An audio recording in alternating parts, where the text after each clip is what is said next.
Ladies and gentlemen, welcome to Top Cult. I'm Kyle Davis of Trauma Leg Tattoo fame. And I'm Blaise Doll, and I'm verified on Twitter. We have a very special birthday edition right here tonight, so stick around. It's all coming up next, right here on Top Cult.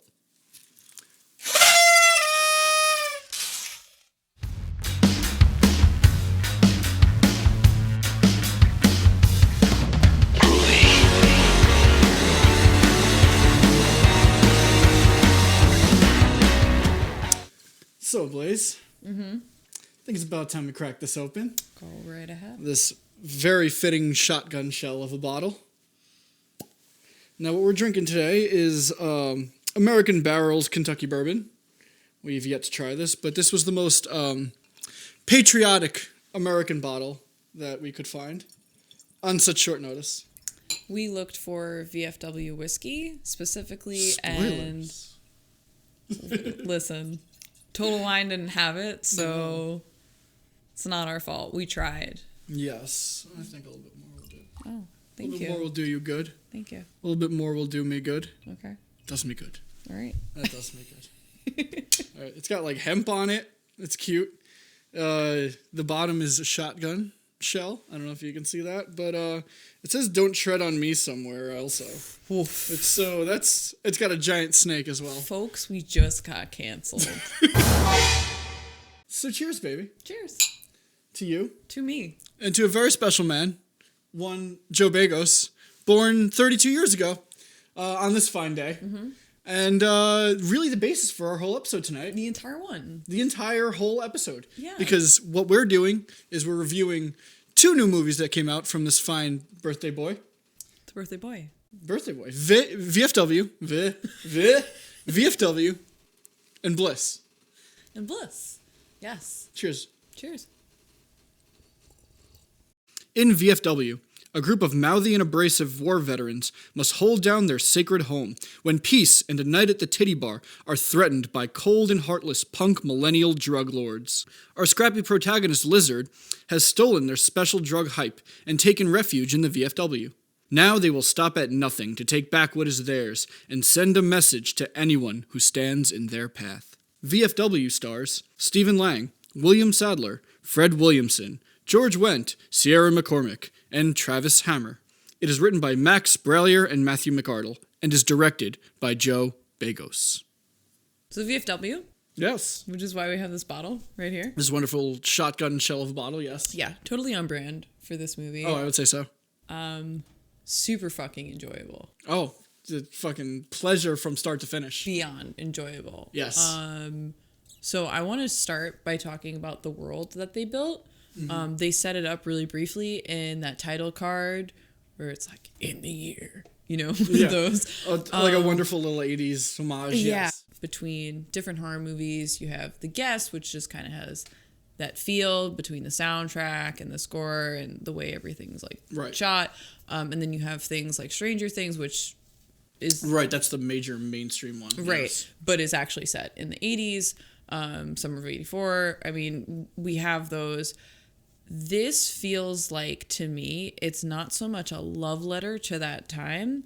It feels like it could have actually come out of a year in the 80s. Right, absolutely. The way that it's shot, the way that it's written, the dialogue, it could also be the cast. Yes.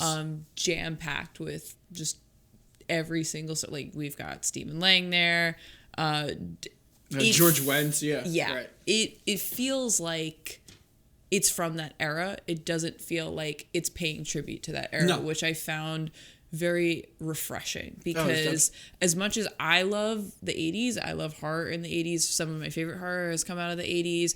Videodrome, Reanimator, From Beyond, that's very much my thing. So to see something that feels like it could be released alongside of that and came out of a time machine is a really cool feeling. Yeah, no, last time I felt that way about a movie, I'd have to say it was like House of the Devil. Like really feels painted into that era rather than just a tribute. I agree. The acting, great characters. You got Jerry Horn. Yeah, yes, Jerry Horn. What is his name? I don't remember anyone's name because I think knowing everybody else, like I couldn't even tell Lizard. I mean, that's just an unforgettable name, right? But it's Stephen Lang. Yes. Like that's the problem with a lot of these movies is until I really start to rewatch them over and over again, I'll be like, oh yeah, that's so and so. Like that's the name of their character. Right. The cast is so enjoyable, and you really remember why it's time for Stephen Lang to just be at the forefront of a film like this and carrying a movie to its wonderful gory conclusion. He's fit as hell. He is for his age, which we can have Daniel pull that up and we can kind of put that down here. But he's gonna fact check it so that we have the exact age. He never makes any mistakes. No, not at all. No mistakes. None. So yeah. So how old would you say he is? Because I think I have a number in mind. I'm gonna go 74. 74? That old? Yeah, 74. Whoa! Yeah. Jeez. So should we start we should really start cherishing Stephen Lang? Because guys, that's pretty old, man. Some people live to be 90. Yeah, that's very true. And honestly, he's fit to the point where like, if you told me that man was gonna be an action hero at 85 years old, I believe you because he's crushing it. He can kick a lot of fucking ass with it. All right. Yeah. See, I was gonna say 56, but apparently I'm so I don't know time. I'm bad at it. I'm bad at time. I'm just bad at time, guys. Bad at time. But You yes. mentioned sound design, which is awesome. I also want to talk about the score. Yes. Which was done by Steve Moore. Yes, clearly and. Clearly in some points. So I also want to reference Joe Begos' other film, The Mind's Eye. Yes. Where I heard the score when we watched it, and I said that's a Steve Moore score because he's got that dun, dun, dun, dun, dun, dun, dun, dun, dun, right. that sort of thing. Yes. Which is very apparent in The Guest. He also did the score for The Guest, which is an Adam Wingard and Simon Barrett movie, which is one of my favorite movies of all time. And it has that same exact feel. The Mind's Eye score has a very similar feel to the one that The Guest has because they both have, as I just sang so perfectly, da, da, da, da, da, da. So VFW has those moments, but it also has this kind of like sludge metal soundtrack Right. at times. The other thing that I really liked about it is that there's very few moments where there's no score at all. They're few and far between. Yeah, Yes. and the music kind of evolves, and it doesn't feel like it's overpowering a scene. No, not at all. Or taking away from. No, it moves emotional everything impact. along. Yeah, it's very interesting how it aids everything that develops. It's almost like music video-esque. Yes. Like it pulls everything along, but it transitions so beautifully between that weird like experimental sludge metal that Steve Moore is just like, hey guys, look what I could do. But also this is what you're used to with the Mind's Eye. You mentioned how gory it is before. Yes, you did. Those practical effects, very well done. Yes. One of the things that I really like about this movie is a lot of it does take place inside that VFW because they're holed up in there once Lizard breaks in. And it's really satisfying to see how well they utilize that room for kills. So, their surroundings? Absolutely. Yeah. Yes. So there's a kill with a mounted deer head on a wall. Yes, because it is a VFW. Yeah. And it works so damn well. Nothing ever feels forced. It's like everything is unique, but it's all based within the surroundings and everything's just meticulously thought out there. Yeah. And it's so satisfying. I can't think of another word for it. It's very satisfying. They have a lot of fun coming up with different kills, with different weaponry. Mm-hmm. Everything feels explosive. Heads explode with a beautiful gushy noise and there's the practical effects. It's so much fun to watch a movie not reliant on CGI, and it's like with the colors and everything being very heavily tinted bluish and reds. Watching an explosion of blood coating walls. It's so much fun from start to finish, that entire movie. Yeah. But one thing I think is really special about it is the weight of the gunfire and the sound design. Yeah. And the shotgun, every single time somebody's shot with that shotgun, weight is the perfect word to describe it, because it feels, everything happens so much. Yeah. It feels so much. Well, yeah, that's the thing. It's like gunfire feels like gunfire. It's realism. Yeah. Yes. It's realism. That's the problem, is there's a lot of movies that they can be wall-to-wall gunfire and action, and if your entire movie is the intensity level is here, then by the end of the movie it really starts to feel like the intensity level's here, because you don't have peaks and valleys. Right, it's plateauing. Yeah.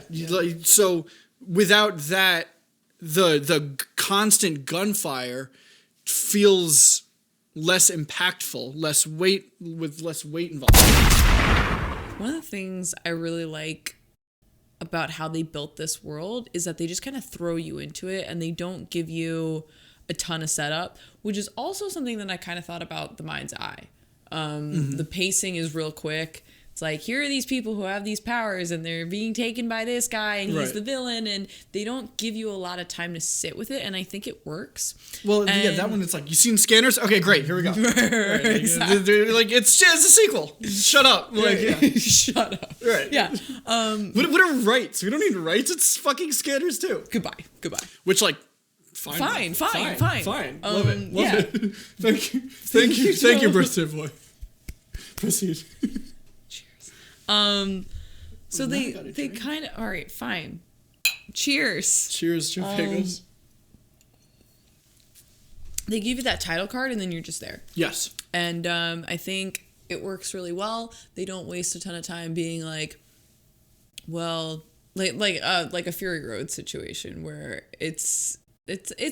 but what I'm saying is that Fury Road is like, here's this, here's that, here's this part, and Greenland and all that shit. Right, but it's this gorgeous. is just kind of like, but this just works with it being like, here, fend for yourself. Yeah, it reminds me of like Escape from New York, where exactly all you need is just that one title card, and bam, you're in the world. Exactly. Yeah, exactly.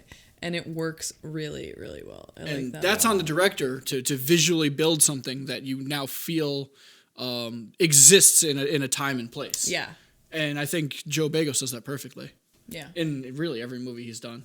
So talking about like Mad Max and all those, so it has a very post-apocalyptic feel. This Absolutely. movie, it works as a zombie movie. It does, yeah. It's a refreshing take on the zombie genre in a way, because all of these people who are junkies, these punk junkies, that's their thing. They're just at these people for their drugs. Yeah. And they're mindless and soulless. There's nothing here. Yeah, exactly. They're excuses for kills. Yeah. And that's where a lot of zombie movies fuck up, is they'll build in numbers, but they kill, like, when it comes time to utilize the zombie. Because I've always felt in a zombie movie, the zombie shouldn't be the story, or the outbreak itself shouldn't be the story. And that's just supposed to be used for like set dressing. You know, like the conflict should be the human characters, and that's what which is why you like The Last of Us. Yeah, it's about the interpersonal relationships that happen once you're put in a situation where you can be infected and die at any time, and you've been thrown into a world that has absolutely no laws and is complete chaos. Right. Just complete chaos. So this works as that zombie kind of thing, because they're going after Lizard when the main evil punk guy with his leather jacket and the studs sicks them all on her. Yes. And great villain. Yeah, he's very good. Here he is. Okay. We also have that girl from Bliss who's kind of like his right hand. Yes. We'll get into that. We have a really nice cast. Like Graham Skipper is in all of these movies. So he was the main guy in The Mind's Eye. He was in this. He's fantastic. We love him. We love seeing him. We almost love as to much see as him. Chase Williamson. We love to see Chase Williamson. We want Chase Williamson kind of in every movie, in some role. We don't even want. We're not demanding. We're not totalitarian. We're okay with Chase just being in the background somewhere. We don't need him to be a lead in anything. But we love him as the lead. He's great as a lead, but we don't even need it. We want the best for him. Guys, we're super nice guys. We don't need Chase Williamson in the lead. But we do. Hashtag put Chase Williamson in every movie. In some way or another. Just give him some work. We like the man what he deserves. What he deserves, damn it. Chase Williamson is in this movie that was on Netflix called Bad Match. That's kind of like a Tinder stalker movie. No. And Chase Williamson plays the friend, but like he could have been the lead. No. I'm sure he nails it. He nails it, but like he could have been the lead. We don't need it. So you did mention the villain. Mm-hmm. And I don't want to just gloss over him because he's fucking great in this movie. Yeah. He's really enjoyable. He's a shithead, he's somebody you love to hate. He plays his role really well. I'd like to remember his name, but it escapes me right now. And don't take this personally. I got kicked in the head for 6 years. But Kyle's really famous if you know wrestling. No, stop. Not even remotely. But I'll Google his name. Oh, you'll Google his name. Okay. All right. So pull it up real quick. All right. As I discuss why I'm not famous because pro wrestling is a lie. Yes. What are we? Oh, yes, that's right. His name is Johnny Whitworth. Johnny Whitworth.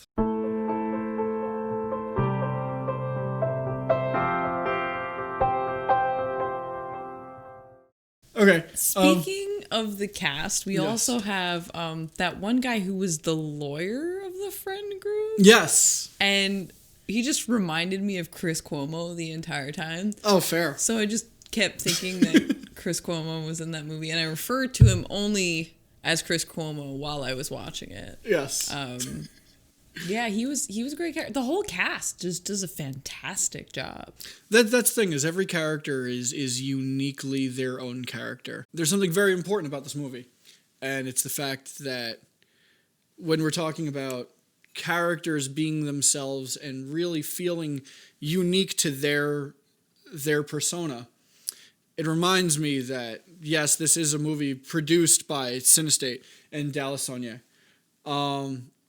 And they've done a wonderful job with picking out movies with unique voices that aren't afraid to stand for something that might, at this time period, be a little less favorable in the Hollywood world.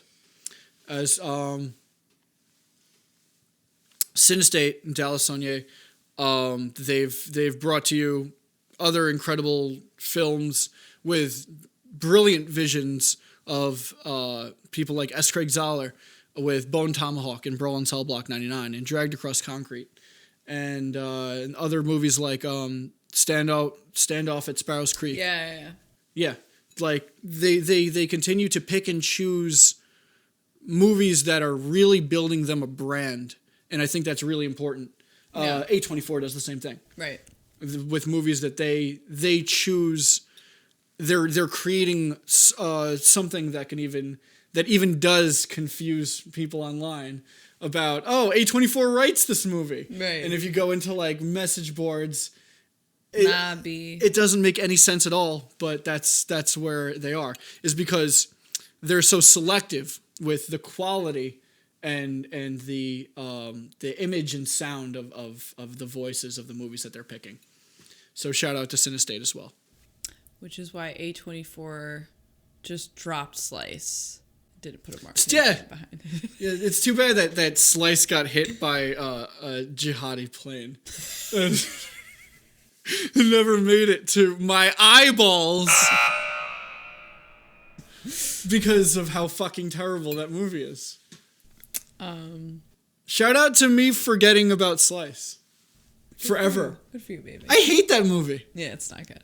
I want to talk about the character development. So those opening exchanges in the VFW before shit starts to hit the fan and Lizard shows up, it's really nice the way that the conversations kind of flow. It feels very natural when they talk about like the titty bar and all that. They feel like friends. They feel like old friends that aren't afraid to. They're in a quote unquote a safe space, but like their place.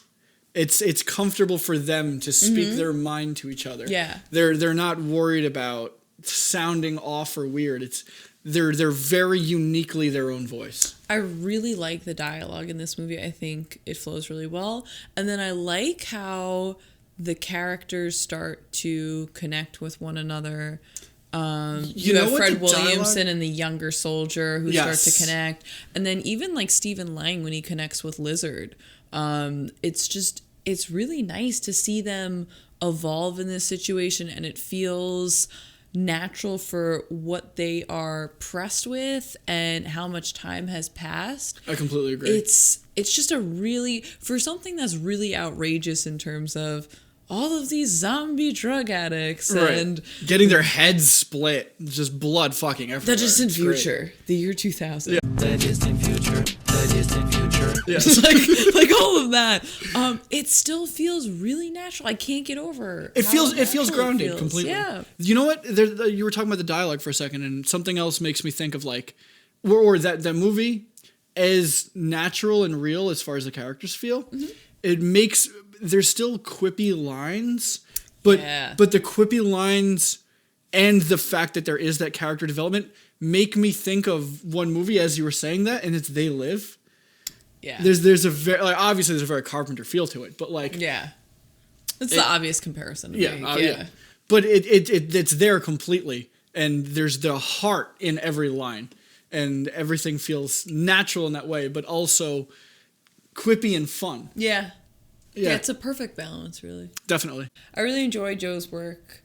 I'm excited to see more from him. Absolutely. I don't know if this one was the most recent or if Bliss was his most recent. They kind of came out neck and neck. Actually, I think Bliss was on Shudder earlier. Yeah, we didn't get this on Shudder. We had to rent this. Yeah, which worth every penny. Yeah. Yeah. But Bliss. This is not the drink for Bliss. No, it isn't. We need another drink. Stay tuned. Cheers. Cheers one more time. One more time. And I'm gonna snap. One more time and I gotta snap. Oh, God. You just made that sip so much worse. I'm so sorry. Oh, man. It's not a bad sip. No, some might say it's way better than the other sips that we previously had. So, we are drinking right now homemade blue margaritas. Yes. Homemade. I say homemade because it's just so obviously, we went to Total Wine and just bought the cheapest blue curacao that we could find. Exactly. And then, here's the margarita mix and all that. But we actually tried really hard to make a purpley pink sort of drink because we are aware that that's what the poster looks like for Bliss. And we really tried our hardest to emulate that poster. We did. As much as possible. It is a movie about a painter, and we really wanted to make sure that we got into the artistic spirit for this one. So we bought several things at Total Wine to try and make some sort of purple drink. Didn't work, guys. It did not work. Just so you guys know, Red Hurricane mix will not make purple with the blue curacao. Okay. And we had one drink that was kind of white trash. What is white trash about that? Yeah. And now we have these, which are not white trash, but they're not. I'm not a mixologist, so no. I didn't salt the rim, which I love salt. You do love salt. I'm surprised that the rims aren't salted. Up, man. It's okay. On such short notice, I think this will definitely do. Yeah. So cheers. Again to Joe Bagos on his birthday. Happy birthday, Joe. It'll do.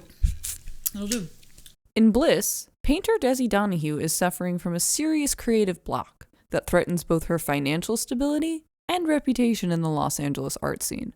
Already relying on illegal substances to cope and unwind, Desi is introduced to Bliss, a drug that revives her artistic side but comes with a deadly price, an insatiable thirst for blood. In the midst of her downward spiral, she discovers how one can truly suffer for their art. Bliss stars Dora Madison, Drew Collins, Reese Wakefield, Jeremy Gardner, and Graham Skipper.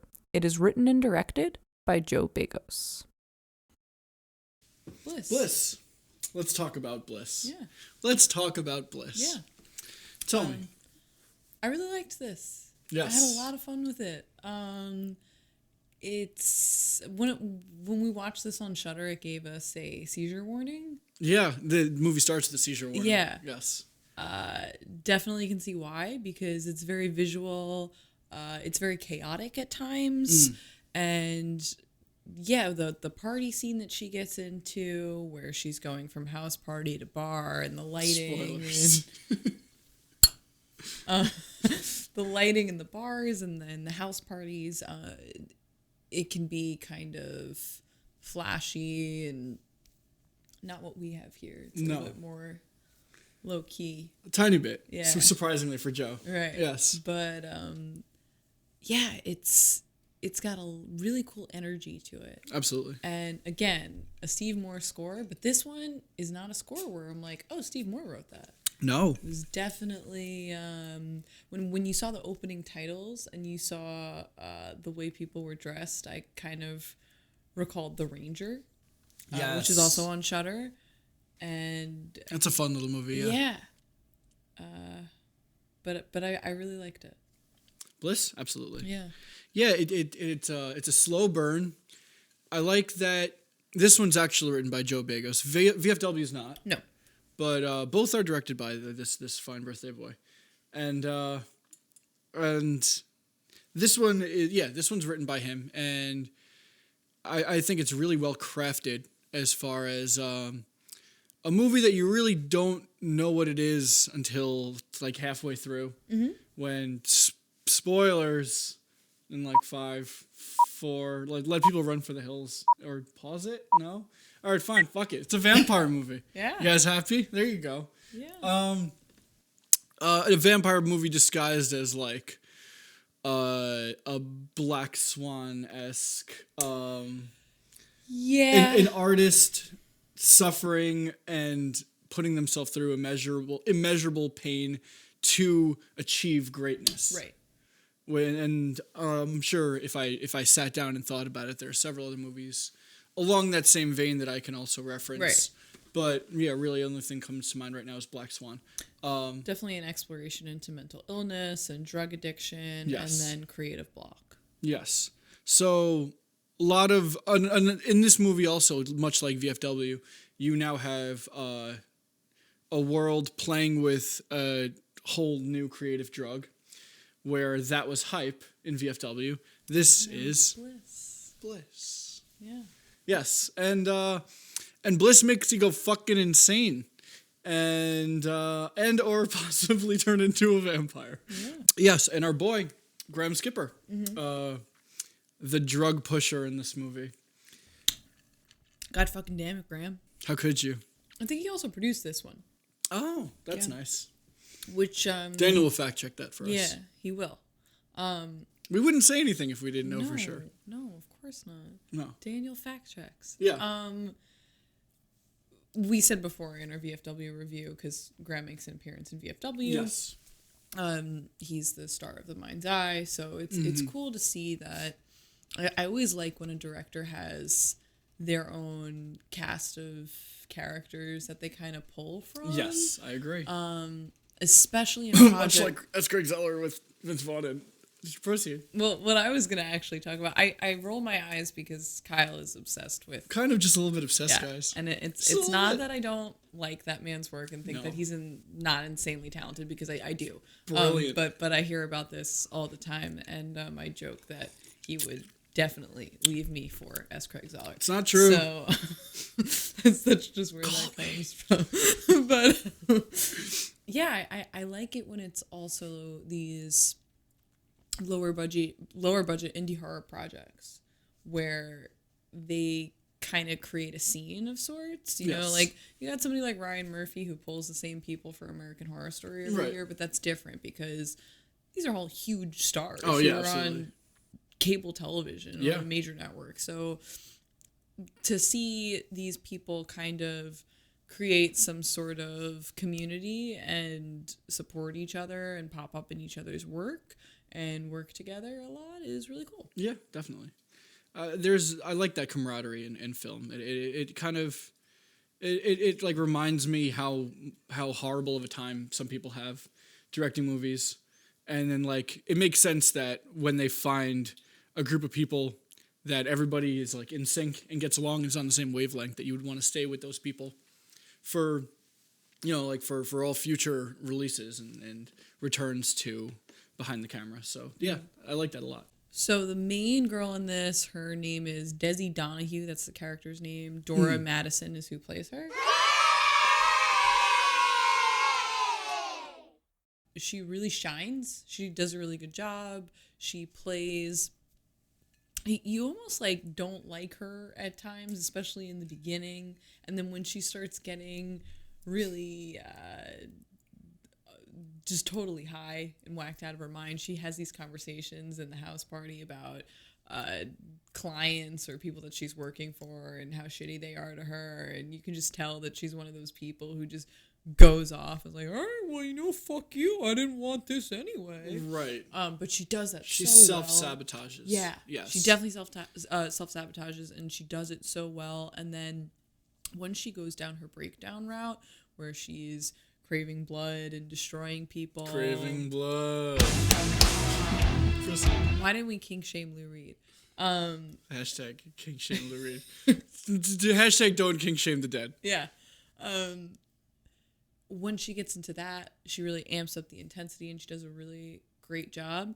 What I love is the ending when there's a part where her boyfriend or her hookup, whatever you would call him, she ends up killing him, and she actually does kind of tell him to get the fuck out. Yeah. He's like the only one that she tells that to. So there is some sort of feeling there for him, some sort of empathy. And of course that doesn't happen. And I turned around to you when this happened and I said, oh, it's like the Maniac ending, because he comes back and I thought he was dead and talking to her and it was a hallucination, but it actually turned out to be, you're not really there, hallucinations. Please don't kink shame the dead. Hallucination. It actually turned out that she had turned him and he came back for a split second. Yes.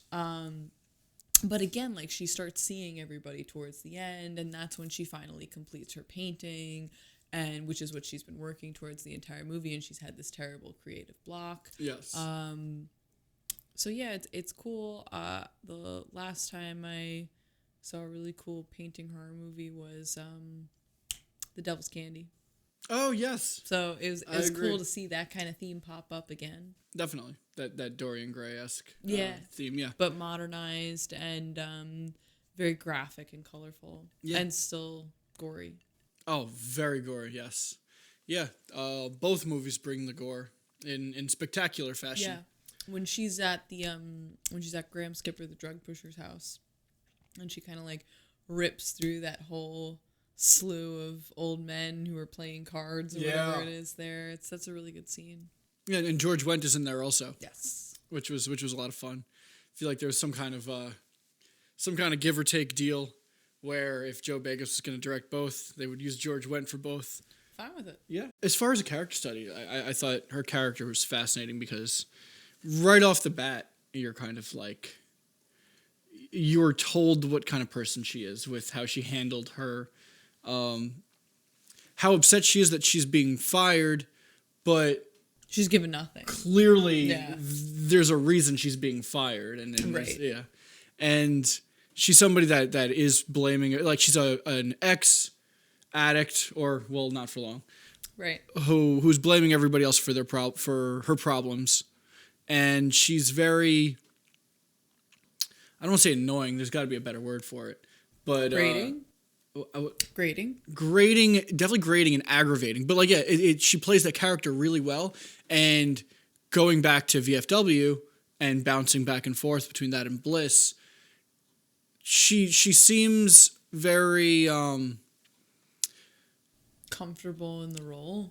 For Bliss, she seems a lot more comfortable. Yeah. In this character that she's really able to sink her teeth into as an actress and explore this character so much more so than a standing right-hand man body of post-apocalyptic Mad Max punk junkie. Our villain in VFW, he's not really given the development that our vets in the bar and Lizard are given.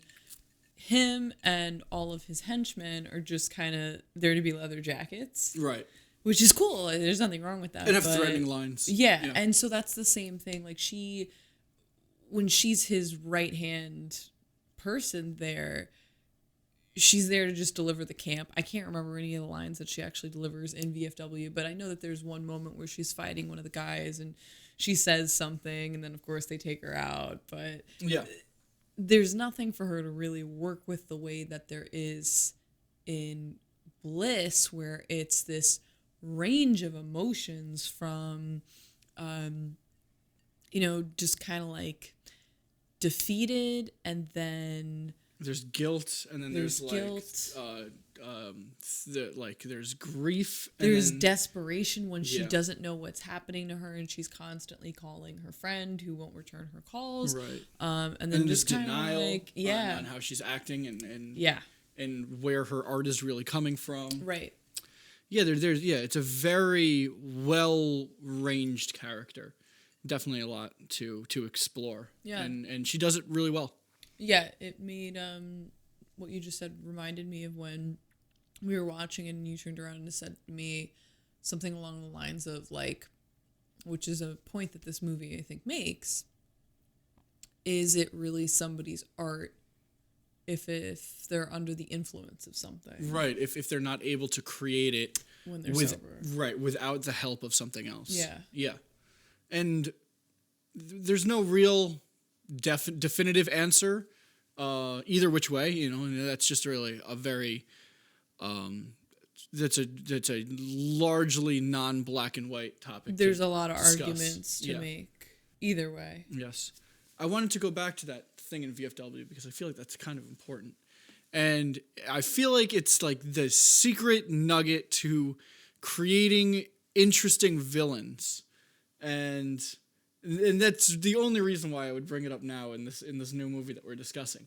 But to have, I think of it as the Die Hard principle. And what that is you have to have a moment where your protagonist and your antagonist come face to face, and they lay down their arms and they have a conversation. And the man gets to know the man. And then... Why can't it be a woman? And the woman gets to... Hashtag canceled. And the woman gets to know the woman. Or no, never mind. Yeah, you wanted to go back to VFW and not talk about Bliss. Yeah, that's right. Fuck me. It's really important because when you have that moment, then both of those men cease to be the good guy and the bad guy, and they try to understand each other on just like a human needs level. And after that, they pick up their arms and they march either which way back to their trenches, and then they continue their war.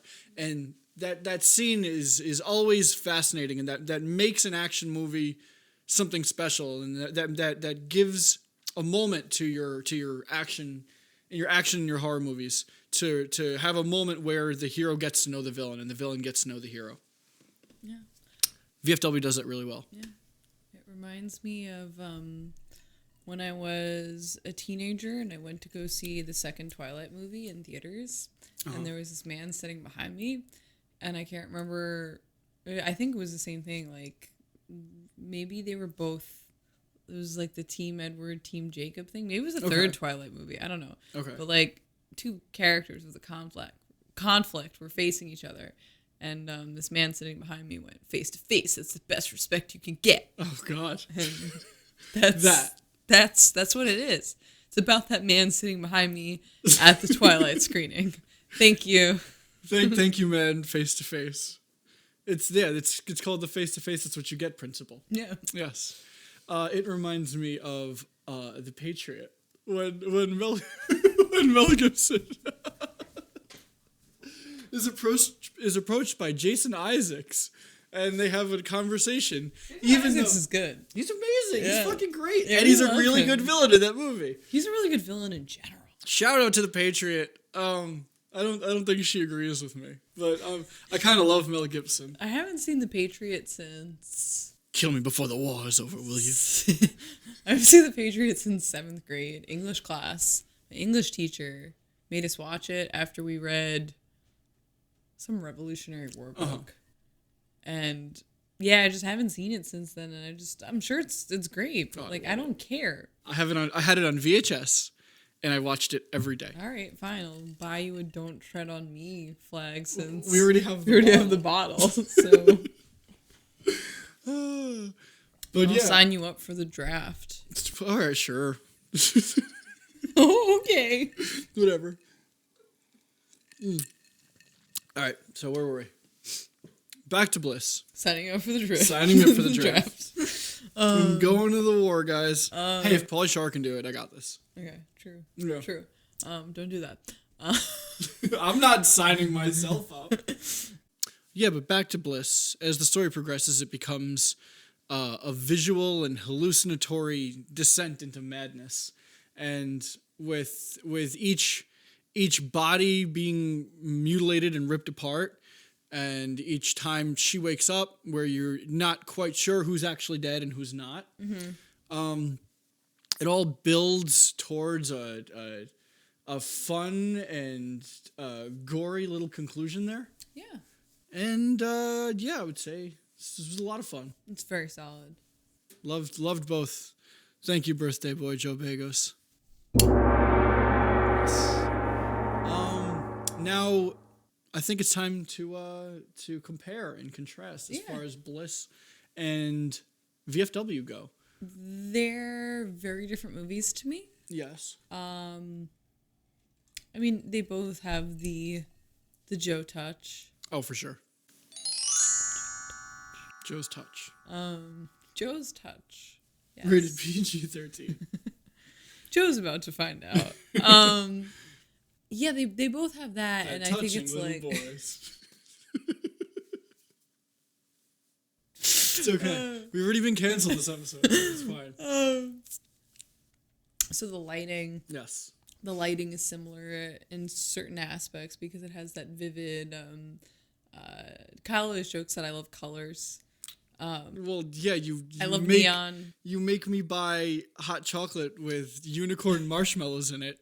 That's no different than any other marshmallow. Which is why I insist on having blue margaritas.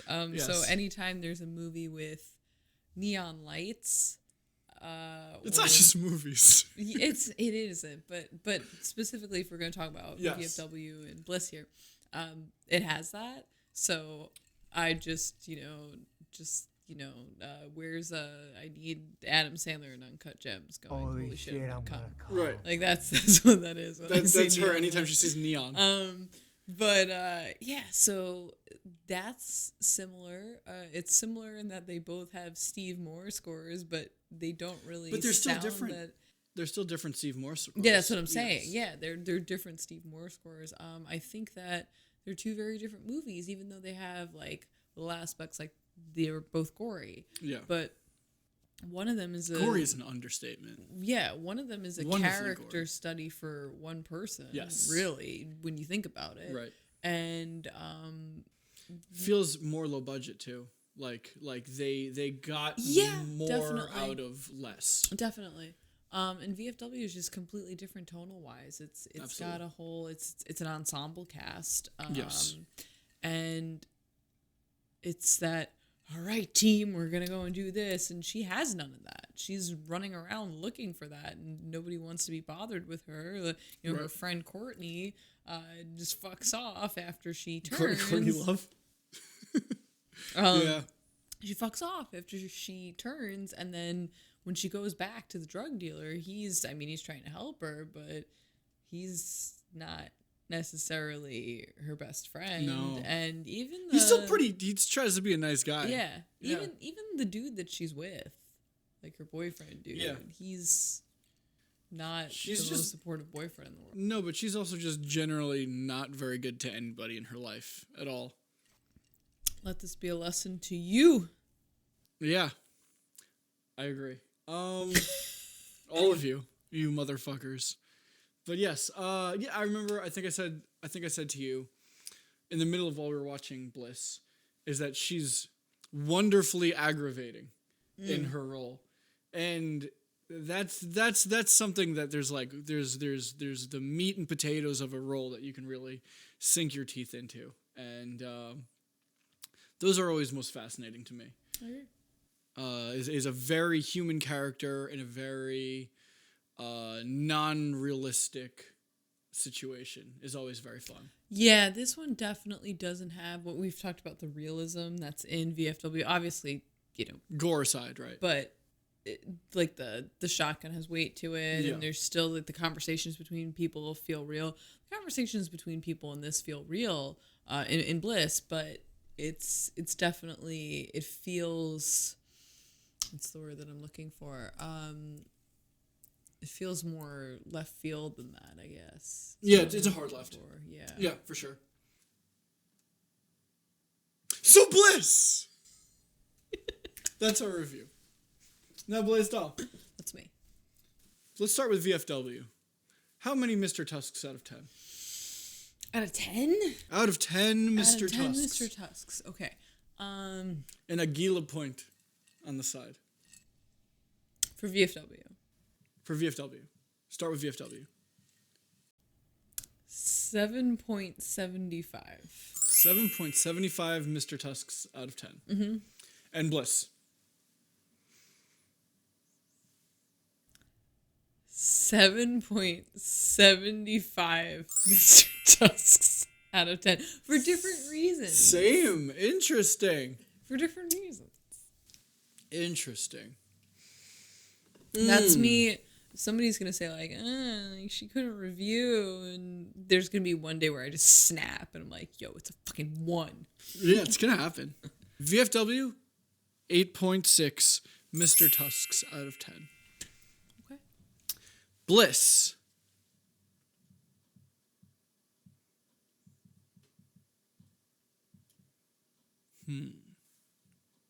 Bliss. 7.9 Mr. Tusks out of 10. I just have one question for you, Kyle. Okay, what? Why do you hate women?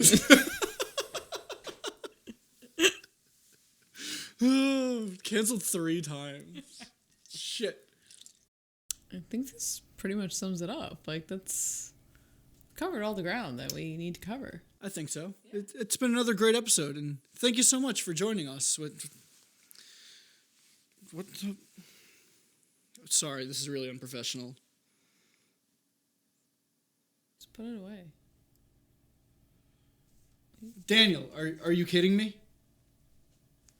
Bro, you said you fact-checked. October? It's not even his fucking birthday? Jesus fucking Christ. God damn it.